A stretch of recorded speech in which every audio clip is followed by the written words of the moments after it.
दीप news मध्ये आपलं हार्दिक स्वागत। सुरुवातीला एक नजर आजच्या ठळक घडामोडींवर। महाड एमआयडीसीतील ब्ल्यू जेट कंपनीला भीषण आग। मनोज जरांगे पाटील यांना मुख्यमंत्र्यांनी दिले धन्यवाद। न्यायालयात टिकणारं मराठा आरक्षण देण्यासाठी गांभीर्याने पावले टाकणे सुरू। दापोलीतील भडवळे येथे 4 नोव्हेंबर रोजी विविध कामांचं उद्घाटन। रिपब्लिकन पार्टी ऑफ इंडिया खेडतर्फे भव्य दिव्य ओव्हरआर्म क्रिकेट सामन्यांचं आयोजन आणि मुख्यमंत्री एकनाथ शिंदे यांनी उद्योजक अतुल बेडेकर यांना दिली श्रद्धांजली। आता पाहूया सविस्तर वृत्त। आज सकाळच्या सुमारास महाड एमआयडीसीतील ब्ल्यू जेट कंपनीला आग लागल्याची घटना घडली। शॉर्ट सर्किटमुळे आग लागल्याची प्राथमिक माहिती समोर आली आहे।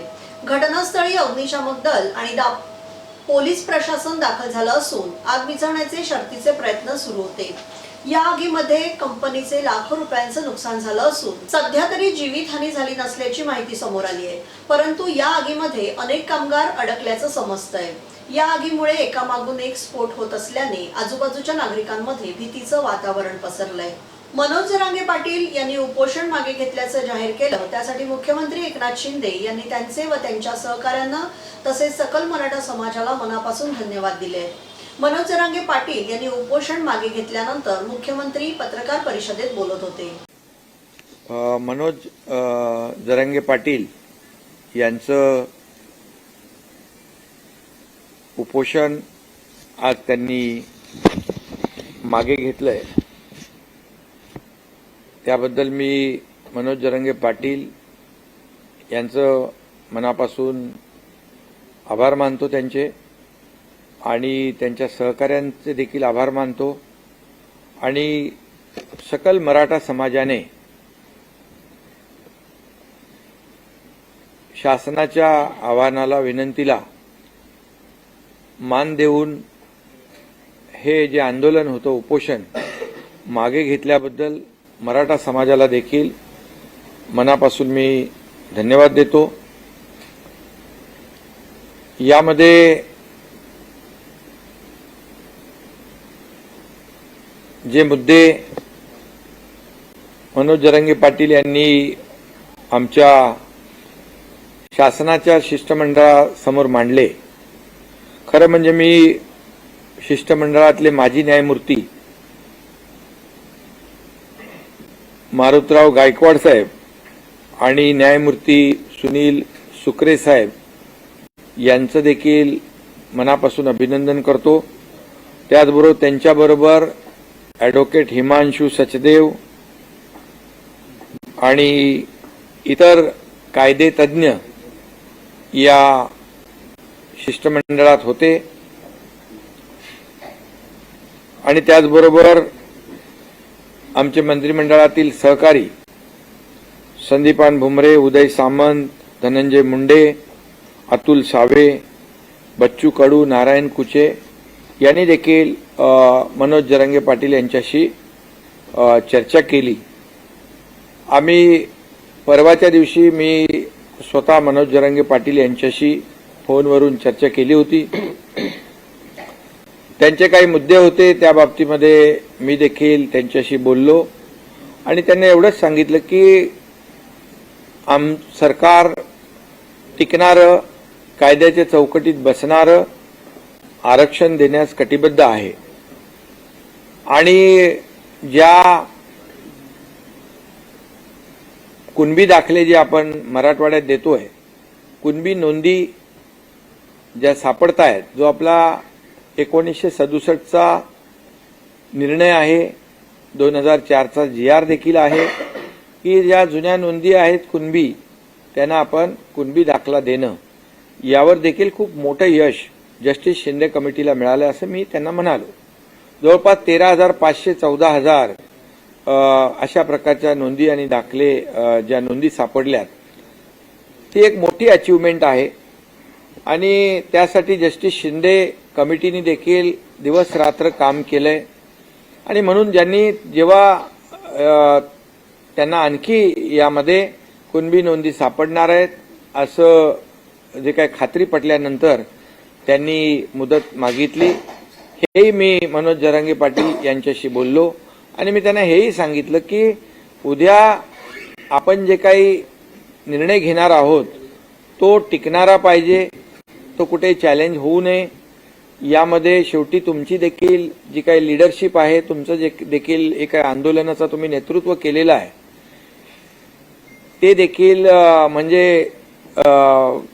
आणि सरकार म्हणून मुख्यमंत्री आणि माझे सर्व सहकारी यांच्याबद्दल देखील समाजामध्ये कुठलाही संभ्रम किंवा कुठलाही किंतु परंतु निर्माण होऊ नये अशा प्रकारचं काम आपण केलं पाहिजे.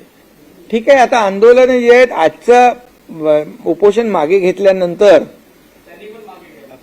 सगळ्यांनाच आवाहन केलेलं आहे की आज सगळ्यांना मी आवाहन करतो, विनंती करतो, समोर दिवाळी आहे, मुलांच्या शाळा आहेत, सगळेच आज संकटात आहेत, तुमची पत्रकारांची पण दिवाळी आहे, सगळ्यांचीच आहे.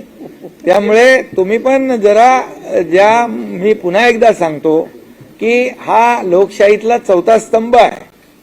जशी सरकारची जबाबदारी आहे राज्यामध्ये शांतता कायदा सुव्यवस्था राखणं, तशीच देखील आपल्या सगळ्यांची आहे. त्यामुळे मला वाटतं आपल्या सगळ्यांचं सहकार्य एक सकारात्मक बाबीतून आपण पुढे गेलो तर नक्की आणि चर्चेतून मार्ग निघतो, यासाठी सरकारने चर्चा सुरू केली.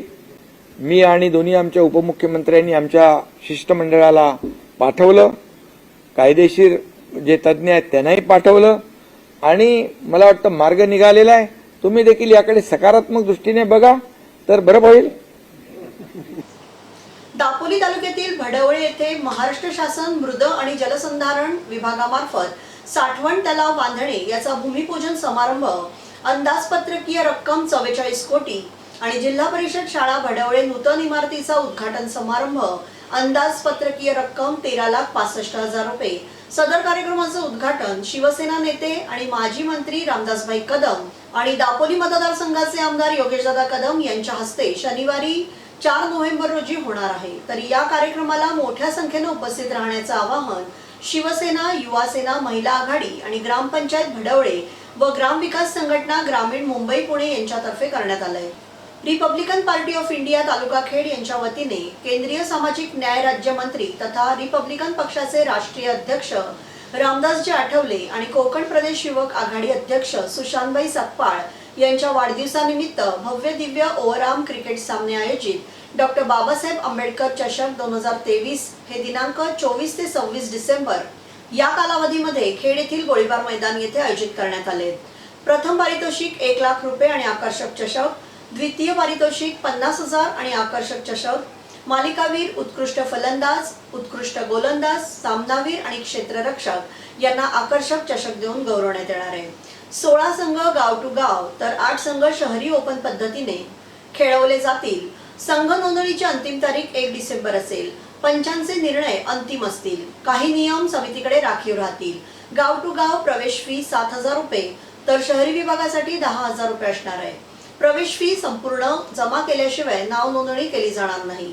अधिक माहितीसाठी सुरेंद्र तांबे 80 80 26 61 72, विकास धोत्रे 940 57 00 931, सूरज तांबे 830 84 106 38, गणेश शिर्के 98 23 99 38 48, सतीश तांबे 83 993 89 609, विशाल तांबे 77 57 90 81 89 यांच्याशी संपर्क साधण्याचं आवाहन करण्यात आलं आहे.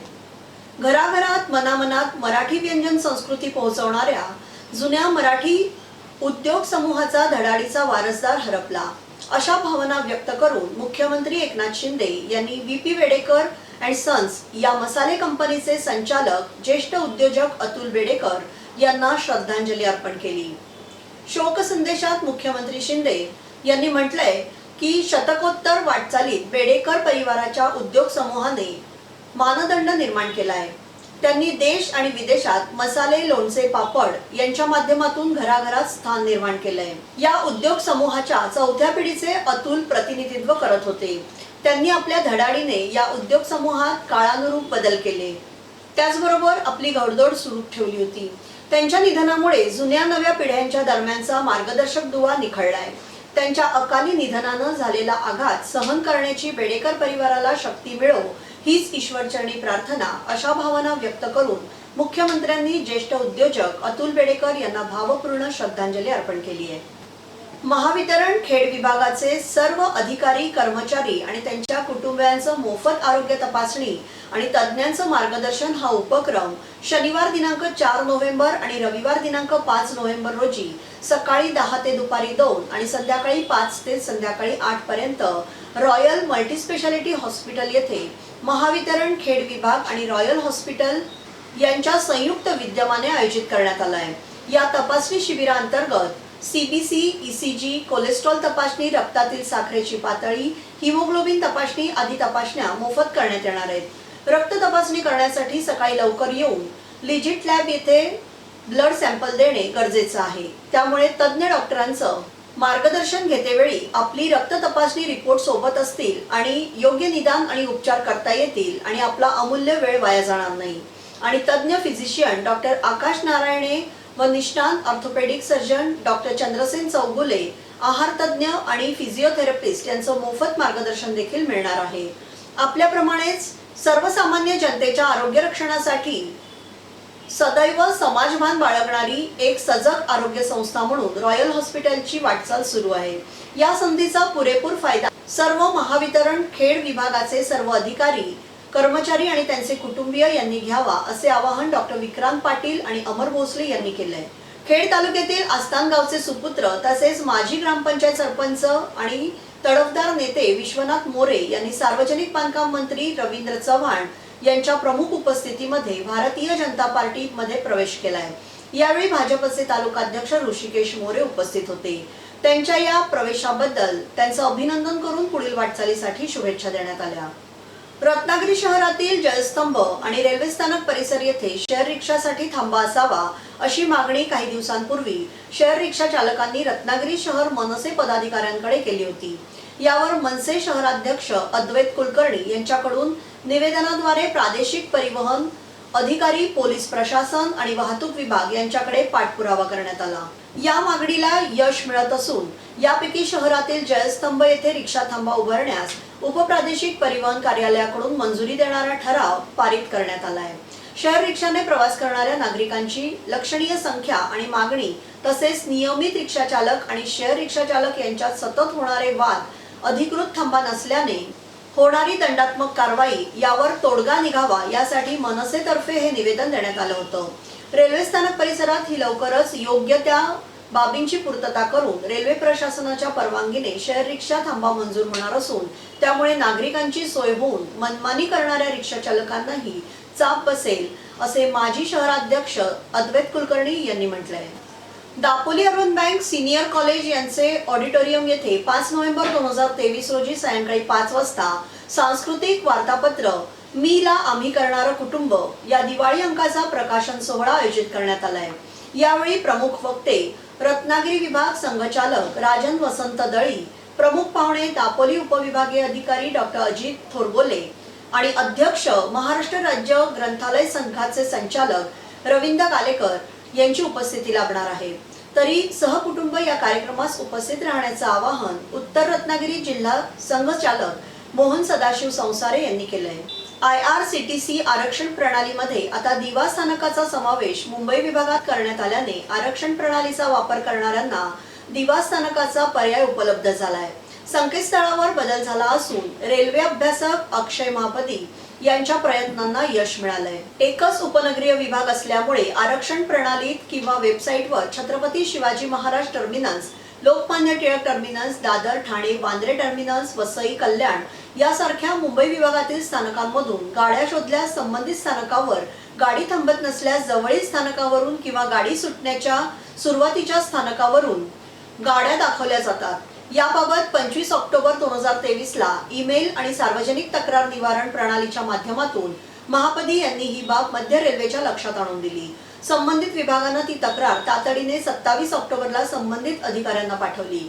त्यानुसार रेल्वेने सकारात्मक कारवाई केली आणि त्यानुसार 2 नोव्हेंबर पासून मुंबईतील स्थानकांवरून गाडी शोधल्यास दिवा सावंतवाडी, दिवा एक्सप्रेसचे सुरुवातीचे आणि शेवटचे स्थानक दिवा दाखवले जात असल्याने यामुळे भविष्यात प्रवाशांचा गोंधळ उडणार नसल्याची बाब स्पष्ट झाली आहे। गणपतीपुळे या प्रसिद्ध पर्यटन क्षेत्रात एटीव्ही बाईक, फोटोग्राफर, घोडे व्यावसायिक, उंट व्यावसायिक, रिमोट बाईक, हातगाडी इत्यादी व्यवसायात परप्रांतीय लोकांकडून झालेले अतिक्रमण रोखण्यासाठी मनसेच्या वतीने जिल्हाधिकाऱ्यांना निवेदन देण्यात आलं। स्थानिक भूमिपुत्रांनाच या ठिकाणी रोजगार मिळाला पाहिजे, यासाठी आपण लवकरात लवकर सर्वमान्य तोडगा काढावा, अन्यथा महाराष्ट्र नवनिर्माण सेना स्थानिक भूमिपुत्रांच्या रोजगाराच्या हक्कासाठी आपल्या पद्धतीने संघर्ष करेल, अशी भूमिका मनसेने जिल्हाधिकाऱ्यांसमोर मांडली। यावेळी मनसे रत्नागिरी तालुकाध्यक्ष रुपेश जाधव, तालुका उपाध्यक्ष राजू पाचपुडे, नितीश गैमार, तालुका सचिव अभिलाष पिलणकर, विभाग अध्यक्ष अखिल शाहू, सोम पिलणकर, संकेत गवाणकर, आशीर्वाद सुर्वे, सचिन सांडीव आदी मनसे पदाधिकारी उपस्थित होते। मराठा क्रांती स्वराज्य संघटनेचे राज्य सचिव, ऐनवरे गावचे माजी सरपंच संजयराव जाधव यांच्या वाढदिवसाच्या पूर्वसंध्येला लायन्स क्लब ऑफ खेड सिटीच्या संयुक्त विद्यमाने ऐनवरे गावातील जिल्हा परिषद शाळेमध्ये शैक्षणिक साहित्याचं वाटप करण्यात आलं। तालुक्यात तळमळीने प्रत्येक उपक्रमात सहभागी होणाऱ्या व सर्वांच्या सुखदुःखात धावून जाणाऱ्या असे सामाजिक कार्यकर्ते म्हणून ज्यांची ख्याती आहे असे संजयराव जाधव यांचा वाढदिवस 4 नोव्हेंबर 2023 रोजी व त्याच्या पूर्वसंध्येला ऐनवरे गावातील जिल्हा परिषद शाळेतील विद्यार्थ्यांसोबत शैक्षणिक साहित्याचं वाटप करून साजरा करण्यात आला। लोकांमध्ये राहणारा व समाज बांधवांमध्ये रमणारा असे व्यक्तिमत्व आज त्यांचा वाढदिवस साजरा करण्याचं भाग्य लायन्स क्लब ऑफ खेड सिटीला लाभलं। या कार्यक्रम प्रसंगी Lions club Khed city, Maratha Kranti Swarajya संघटनेचे शहर अध्यक्ष रोहन विचारे, सचिव सुरेश चिकणे, जिल्हा उपाध्यक्ष विजयराव येरुणकर, भंडारी मॅडम, पाष्टे सर आणि इतर शिक्षक उपस्थित होते। याबरोबरच हे बातमीपत्र संपलं। धन्यवाद।